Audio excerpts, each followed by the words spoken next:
दोस्तों, ये दुनिया वाकई रहस्यों से भरी हुई है। ऐसे कई अजीब और रोमांचक रहस्य इस दुनिया में छिपे हुए हैं जो कभी कभी सामने आते हैं और वैज्ञानिकों और विशेषज्ञों को हैरान कर देते हैं। एक रहस्य सुलझाने की कोशिश होती है और दूसरा उससे भी ज्यादा चौंका देने वाला रहस्य सामने आ जाता है। आज हम आपको कुछ ऐसे अनसुलझे रहस्यों के बारे में बताएंगे जिन्हें आज तक कोई सुलझा नहीं पाया है। साथ ही उन दिमाग घुमा देने वाली इमेजेस पर भी नजर डालेंगे जिन्हें देखकर आप काफी हैरान रह जाएंगे।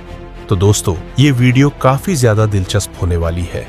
पूरे वीडियो को अंत तक जरूर देखना क्योंकि हर पल आपको हैरान कर देने वाला होगा। The ghost of Lord Combermere. Lord Combermere एक मशहूर ब्रिटिश सैनिक थे जो नेपोलियन युद्धों में लड़ते वक्त अपनी नेतृत्व क्षमता के लिए जाने जाते थे। घुड़सवारी के दौरान गिरने की वजह से उनकी मृत्यु 1891 में हुई थी। उनकी मृत्यु के बाद उन्हें कॉम्बरमेयर एबे में दफनाया गया था। कहानी तब शुरू हुई जब एक तस्वीर ली गई जो उनकी लाइब्रेरी में उनके मरने के बाद और उनकी गाड़ी के जाने के कुछ घंटों बाद ली गई थी। ये तस्वीर उनकी फैमिली फोटोग्राफर सिबिल कॉर्बेट ने क्लिक की थी। जब यह फोटो विकसित की गई तब देखा गया कि एक आदमी की आधी आत्मा जैसी आकृति उनकी कुर्सी पर बैठी हुई है। जो आकृति उनकी कुर्सी पर दिखाई दी वह काफी हद तक लॉर्ड कॉम्बरमेयर के जैसे दिखती थी। पर यह कैसे संभव हो सकता है कि उनके मरने के बाद उनकी तस्वीर आ जाए? इस पैरानॉर्मल तस्वीर को लेकर काफी अटकलें लगाई गई और विशेषज्ञों ने कहा कि यह उनके भूत के होने का प्रमाण है। यह तस्वीर तब से काफी चर्चित रही है और पैरानॉर्मल समुदायों में इसे एक मजबूत सबूत माना गया है कि मरने के बाद आत्मा बाकी रहती है। लॉर्ड कॉम्बरमेयर के भूत की कहानी दुनिया की मशहूर भूतिया कहानियों में से एक है और आज भी पैरानॉर्मल रिसर्चर्स के लिए यह तस्वीर एक क्वेश्चन बनी हुई है। The Madonna with Saint Giovannino. ये एक पुरानी रेनेसांस पेंटिंग है जिसमें वर्जिन मेरी अपने गोद में इन्फेंट जीसस को लिए हुए है और उनके साथ छोटे सेंट जॉन द बैप्टिस्ट को दिखाया गया है। यहाँ तक तो सब नॉर्मल लगता है, लेकिन पेंटिंग के बैकग्राउंड में कुछ अजीब है। आसमान में मेरी के पीछे एक गोलाकार ऑब्जेक्ट तैरता हुआ दिखाई देता है जो काफी अजीब है। इसका रंग काला है और इसके इर्द गिर्द एक हल्की रोशनी का हल्का बना हुआ है, जैसे ये ऑब्जेक्ट अपने आसपास लाइट छोड़ रहा हो। इस ऑब्जेक्ट के नीचे एक आदमी अपने कुत्ते के साथ खड़ा है।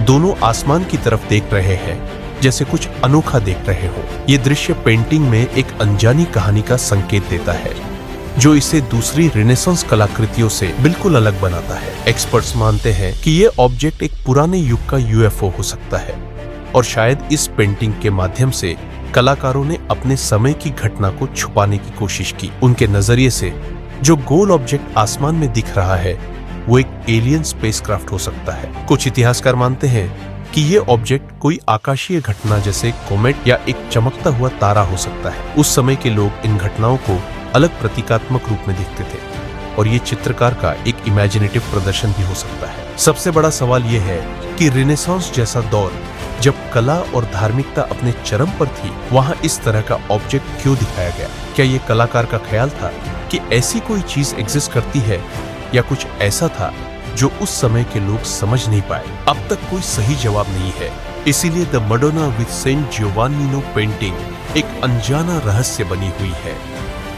The time traveller. इन 1941 की ये पुरानी फोटो ने दुनिया भर में प्रसिद्धि पाई है। एक ऐसा आदमी जो शायद अपने समय का था ही नहीं। कनाडा के ब्रिटिश कोलंबिया के साउथ फॉर्क ब्रिज के दोबारा निर्माण के दौरान ली गई ये तस्वीर एक टाइम ट्रैवल का सबूत मानी जाती है। तस्वीर के बीचों बीच एक व्यक्ति खड़ा है जो देखने में बिल्कुल अलग लगता है। जहां आसपास के लोग 1940 के दशक के रूप में सिंपल पुराने जमाने के कपड़े पहने हुए है, वहां ये आदमी कुछ अलग ही दुनिया का महसूस होता है। उसने काले धूप के चश्मे लगाए हैं जो उस वक्त के लोगों के लिए अजीब थे। उसकी शर्ट मॉडर्न स्टाइल की टी शर्ट लगती है और ऊपर एक खुली जैकेट डाला हुआ है जो उस वक्त के फैशन से बिल्कुल अलग है। क्या ये सचमुच एक टाइम ट्रैवलर हो सकता है जो भूल से 1941 के इस पल में आ गया? कुछ लोगों ने कहा कि ये व्यक्ति एक मॉडर्न कैमरा लिए हुए भी दिख रहा है जो उस वक्त मुमकिन ही नहीं था। हालांकि कुछ एक्सपर्ट्स का कहना है कि तस्वीर में जो कपड़े और चश्मे हैं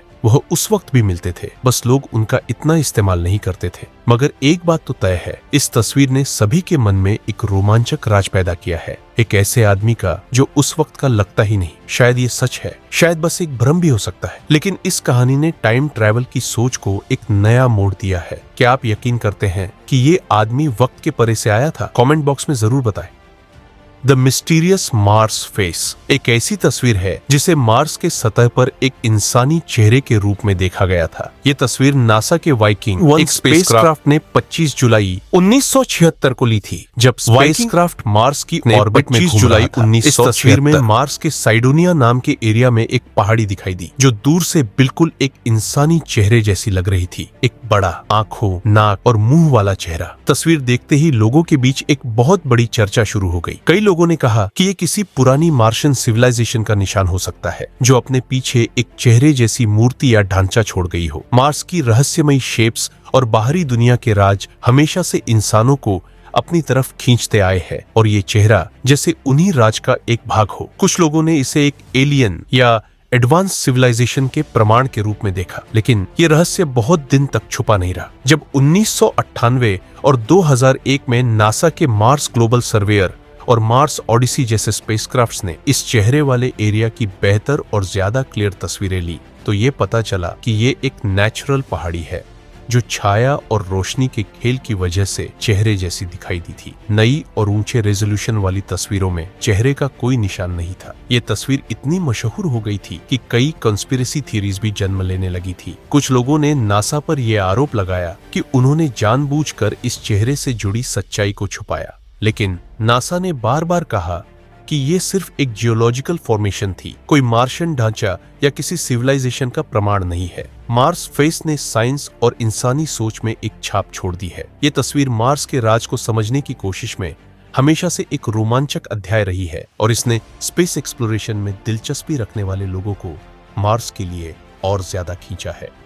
the pyramids of Antarctica. Antarctica एक ऐसी जगह है जहां आज के वक्त के बिना एडवांस्ड इक्विपमेंट के जिंदा रहना नामुमकिन है, लेकिन सैटेलाइट से ली गई कुछ इमेजेस देखकर दिमाग में ये सवाल उभरता है, क्या कभी एंटार्क्टिका भी जीवित था? इन तस्वीरों में पिरामिड्स जैसे ढांचों की शक्लें नजर आती है। इन पिरामिड्स को लेकर दिलचस्प कंस्पिरेसी थ्योरी जो एक पुरानी एडवांस सिविलाइजेशन के सबूत होने का दावा करती है। ये थ्योरी तब फेमस हुई जब कुछ सैटेलाइट इमेजेस और फोटोग्राफ्स सामने आए, जिनमें एंटार्क्टिका के बर्फीले पहाड़ों की ट्रायंगुलर शक्लें दिखाई दी, जो दूर से देखने पर पिरामिड्स जैसे लगते थे। इन त्रिभुज जैसी आकारों को कई लोगों ने हजारों साल पहले इंसान द्वारा बनाए गए ढांचों के रूप में देखा, और इस बात को सपोर्ट करने वाली कई थ्योरीज ने यह ख्याल बढ़ाया कि एंटार्क्टिका कभी एक गर्म और रहायशी जगह थी जहां एक एडवांस्ड सिविलाइजेशन रहती थी। एंटार्क्टिका के पिरामिड्स की थ्योरी का आधार ये है कि जब तक एंटार्क्टिका आइस से कवर्ड नहीं था, तब वहां एक एडवांस्ड सिविलाइजेशन रहती थी। जब साइंस ने यह एस्टैब्लिश किया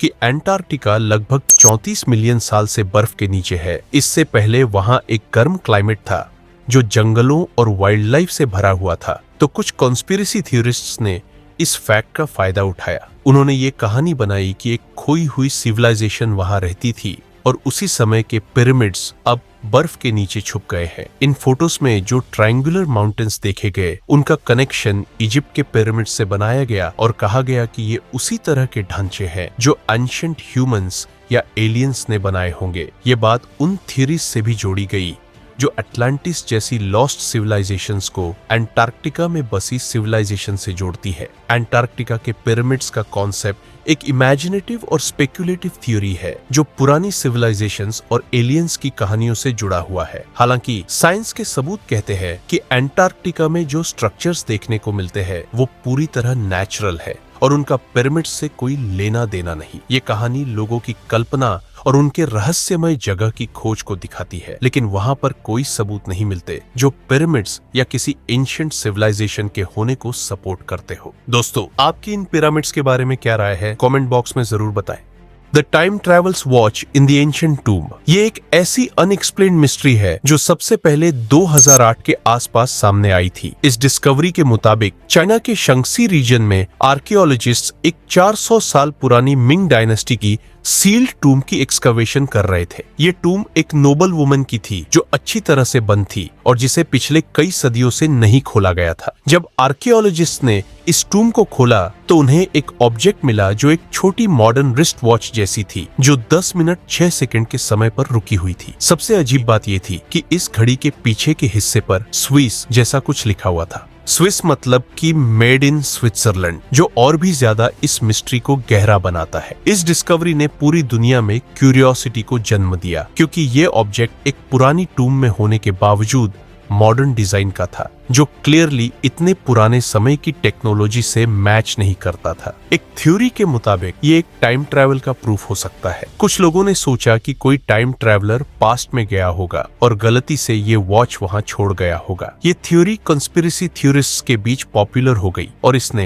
एंशिएंट टाइम ट्रैवलर्स और लॉस्ट टेक्नोलॉजीज जैसे कॉन्सेप्ट्स को और भी बढ़ावा दिया। लेकिन सब लोग इस थ्योरी से सहमत नहीं थे। स्कॉलर्स और हिस्टोरियंस का कहना था कि इस आर्टिफैक्ट की ऑथेंटिसिटी पर सवाल उठते हैं। पहली बात तो ये थी कि इस डिस्कवरी का कोई ऑफिशियल रिकॉर्ड या रिसर्च पेपर अवेलेबल नहीं है, जो आर्कियोलॉजिकल डिस्कवरीज के केस में एक अनयूजुअल चीज है। दूसरा, ये ऑब्जेक्ट किसी तरह का मिसअंडरस्टैंडिंग या गलत तरीके से पहचानी गई चीज भी हो सकता था, जैसे कोई घड़ी जिसे किसी तरह बाद में टूम में डाल दिया गया हो। फिर भी ये कहानी इतनी पॉपुलर हुई कि इसे काफी मिस्ट्री और कॉन्स्पिरेसी वेबसाइट्स पर वाइडली डिस्कस किया गया। इस वॉच को एक ऐसे ऑब्जेक्ट के रूप में देखा गया जो समय के दायरे को तोड़ता है, लेकिन कोई भी क्रेडिबल एविडेंस इसे सपोर्ट नहीं करता। बिना किसी साइंटिफिक प्रूफ के ये कहानी बस एक फैसिनेटिंग अर्बन लेजेंड बनकर रह गई है, जो लोगों के मन में टाइम ट्रैवल और एंशिएंट मिस्ट्रीज की इमेजिनेशन को जगाती है।